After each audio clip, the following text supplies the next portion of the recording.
பெங்களூரில்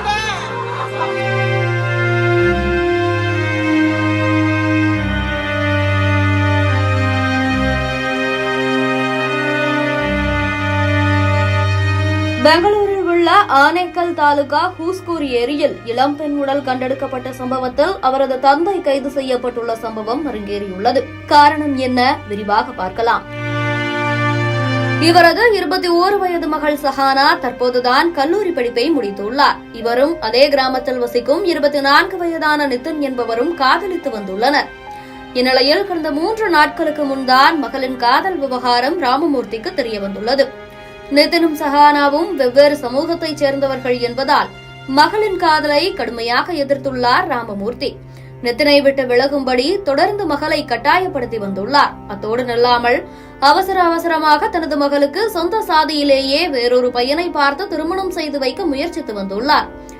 இதனை அறிந்த சஹானா வாழ்ந்தால் நிதினோடுதான் வாழ்வேன் என கூறி தனது முடிவில் தீர்க்கமாக நின்றுள்ளார். இந்நிலையில்தான் மகளின் காதலன் நிதினை போனில் தொடர்பு கொண்ட ராமமூர்த்தி பேச்சுவார்த்தை நடத்த பெற்றோருடன் வரும்படி அழைத்துள்ளார். ராமமூர்த்தியின் நண்பர் வீட்டில் பேச்சுவார்த்தையும் நடந்துள்ளது.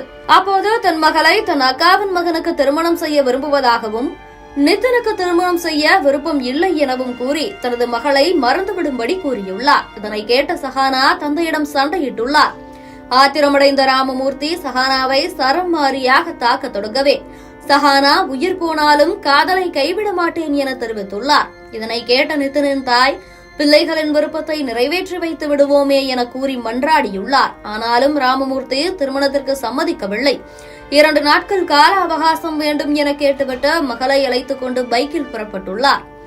ஏரி பாதையில் செல்லும் போது பைக் ஏரியில் இறங்கியுள்ளது. சஹானாவும் ராமமூர்த்தியும் நீரில் விழுந்துள்ளனர். மகளை காப்பாற்ற முயற்சிக்காத தந்தை அங்கிருந்து நேரடியாக ஹெப்பகோடி காவல் நிலையத்துக்கு சென்று பைக் ஏரியில் விழுந்ததாகவும் பைக்கோடு சேர்ந்து மகளும் தண்ணீரில் மூழ்கிவிட்டதாகவும் தான் மட்டுமே தப்பிவிட்டதாகவும் கூறியுள்ளார். அங்கு சென்ற காவல்துறையினர் ஏரியில் மூழ்கி உயிரிழந்த சஹானாவின் உடலை வெளியே எடுத்தனர். இது விபத்து அல்ல, மகளை தந்தையே ஏரியில் தள்ளி ஆணவ கொலை செய்துள்ளார் என அவரது காதலன் நிதின் புகார் அளித்துள்ளார். புகாரின் அடிப்படையில் வழக்கு பதிவு செய்த காவல்துறையினர் ராமமூர்த்தியிடம் தொடர்ந்து விசாரணை நடத்தி வருகின்றனர். காதலுக்கு மறுப்பு தெரிவித்து மகளை தந்தையே ஆணவ கொலை செய்துள்ள சம்பவம் அப்பகுதியில் பெரும் பரபரப்பை ஏற்படுத்தியுள்ளது.